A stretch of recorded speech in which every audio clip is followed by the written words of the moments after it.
Hi friends, పసుపు కొమ్ములు తీసుకొని చాలా రోజులు అవుతుందన్నమాట.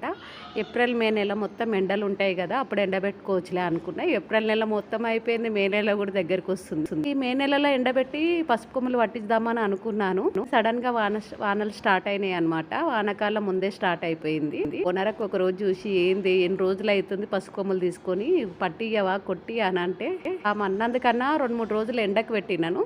కొమ్ములు అప్పుడు అప్పట్లో రోట్లు వేసి కొట్టేది, ఎండ మీద పెట్టి కొట్టేది కదా, ఇక్కడక్కడ చిల్లుతాయి అని ఈసారి మాత్రం నేను బస్తాలు వేసి కొట్టి పట్టిస్తాను కని పోతాను. డైరెక్ట్ కొమ్మలు తీసుకుపోతే వాళ్ళు కూడా పగలగొట్టి పోస్తారు అన్నమాట. కొట్టితే ఇక్కడక్కడ చిందర వందర అవుతాయి అని మనమే కొట్టి మంచిగా ఎండ పోషిస్తే మరబట్టిస్తే చాలా బాగా వస్తుంది అనమాట.